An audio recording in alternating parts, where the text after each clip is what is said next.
Жить в поселке Хандага. Интернет ушел, вообще нигде наличные не принимают, письмо не отправить, выживай как хочешь. Деньги только наличные. То есть безнала нет.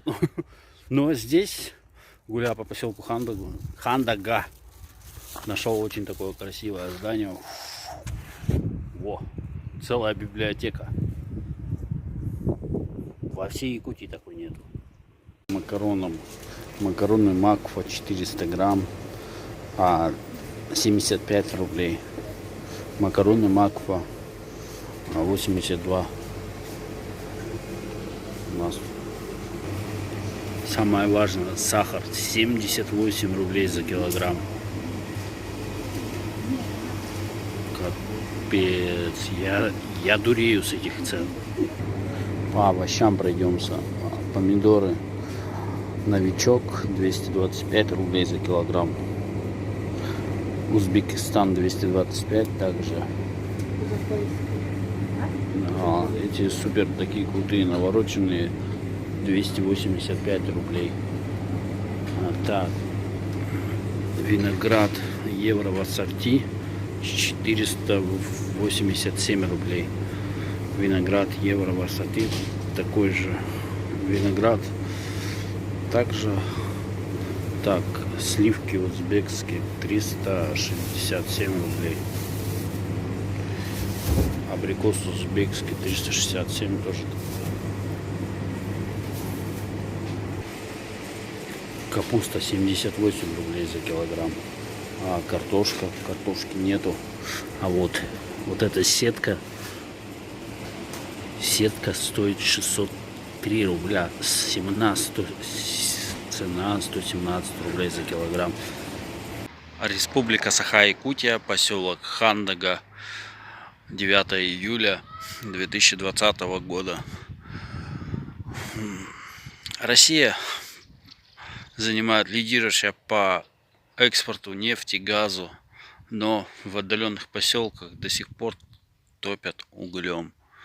И вот такие вот котельные, можно сказать, очень старые. По-любому она холодная очень, все покосившееся такое. Но люди выживают как могут. Цены тут, конечно, конь. Значительно очень отличаются от якутских. И тем более от наших уральских в 2 раза, а то и в 3. Как люди тут выживают с зарплатой 40 тысяч, непонятно. Но люди в поселке не переставают верить в светлое будущее, а вдруг что-то переменится. Но с такой системой и с такими руководителями, мне кажется, ничего не поменяется. Будет только усугубляться эта вся ситуация. Это лишь мое субъективное мнение, мое личное.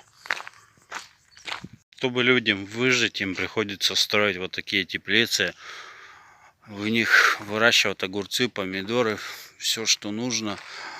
А мужчина поведал, что здесь в начале лета килограмм стоил 700 рублей огурцов. Вы можете себе представить? 700 рублей килограмм. Просто ужас. Вот это новый техникум горно-геологический. Достаточно такой большой, можно сказать, для поселка. Вот. Есть и хорошие вот новости, а и больше перевешивают негативные такие новости, как зарплата и цены, и безработица здесь в поселке. Очень такое необычное место. Обязательно там побываем. И вот мы очутились возле этого здания в форме летающей тарелки. Кто хочет посетить, это поселок Хандага Тампонского района, очень далеко от Якутска. Но скорее всего его никто не посетит. Лучше посмотреть на YouTube. Достаточно такое массивное здание.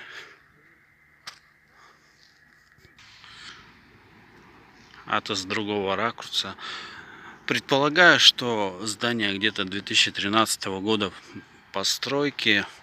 Точно неизвестно мне, какого оно года. Это мое предположение, что 13-й год. Так-то нормальное здание такое. Единственное в своем роде. Я мало с ним угадал. 2011 год строительства.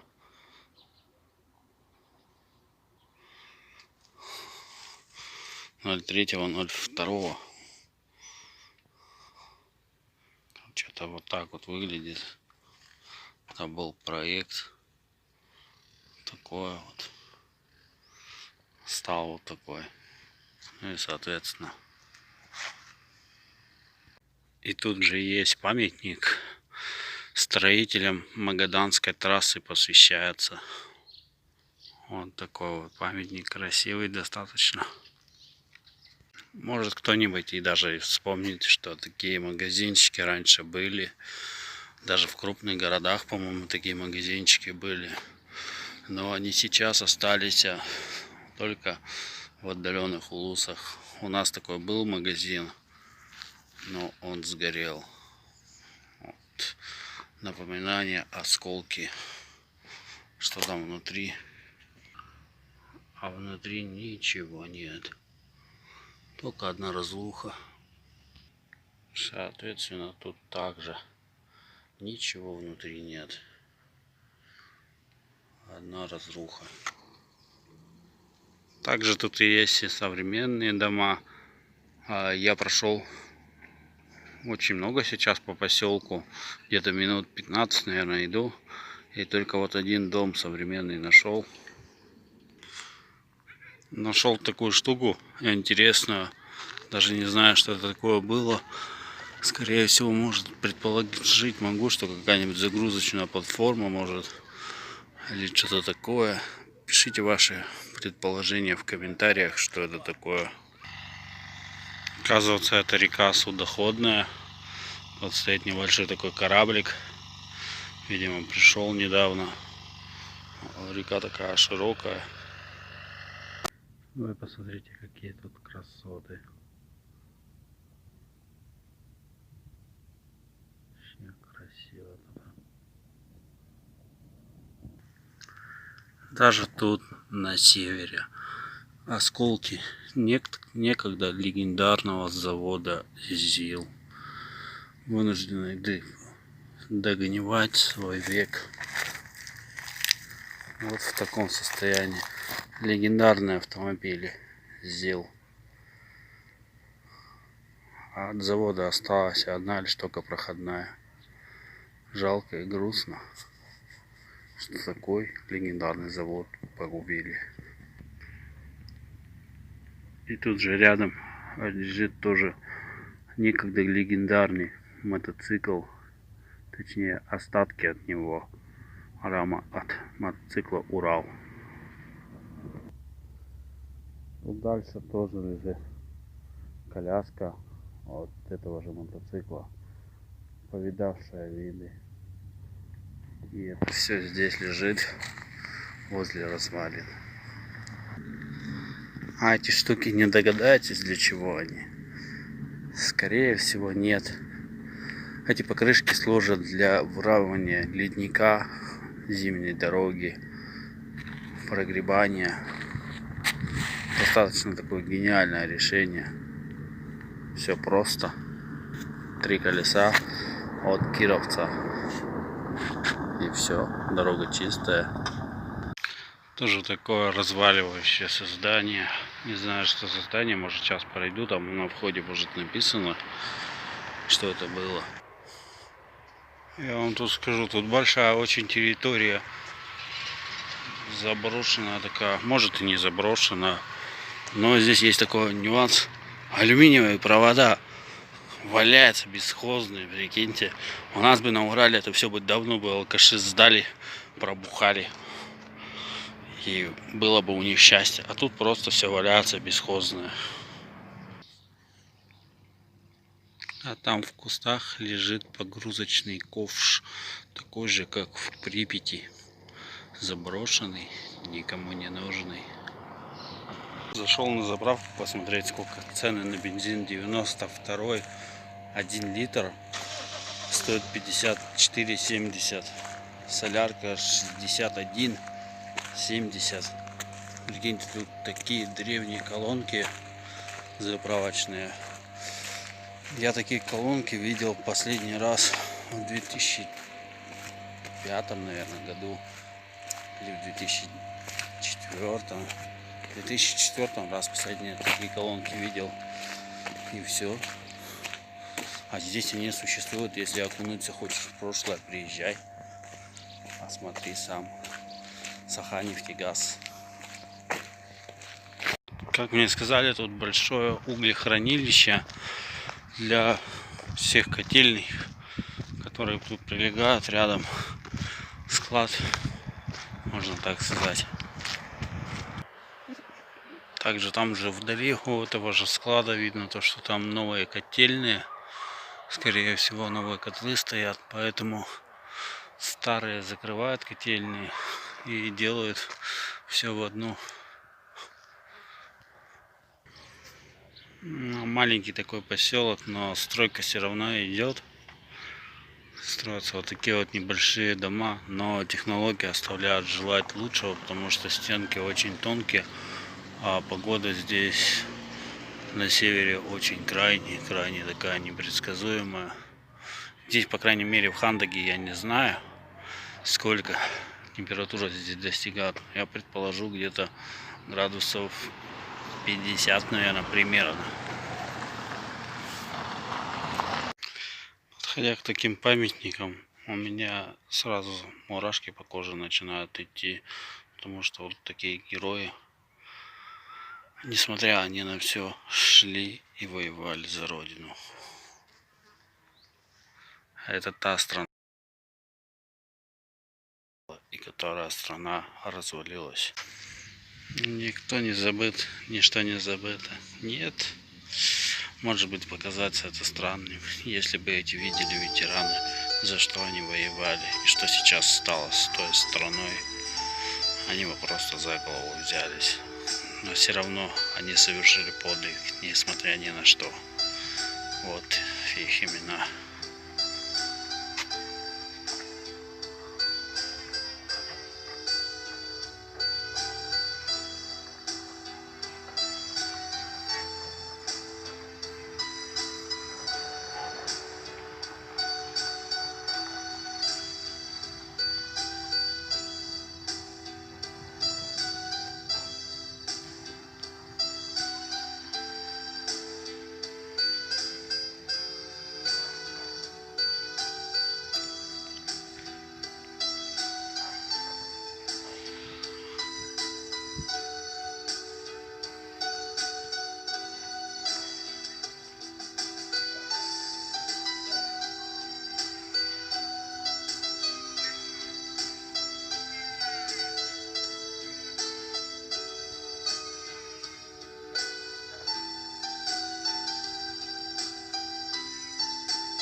Непорядок.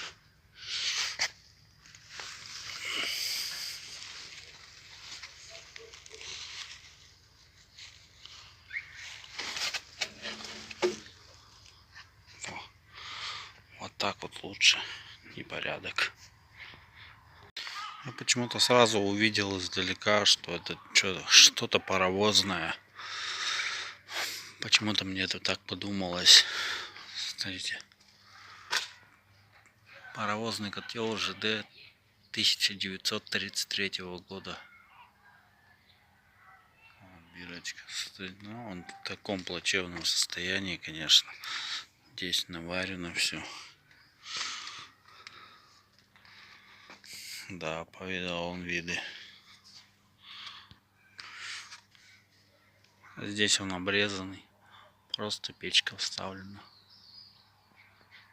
Скорее, может, его где-нибудь в котельной использовали.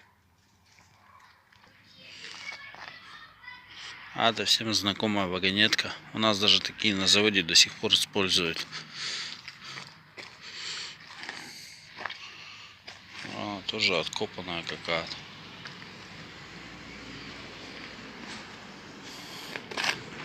Интересуюсь у местных жителей поселка Хандага, Тампонского района, о всей ситуации, то, что происходит здесь.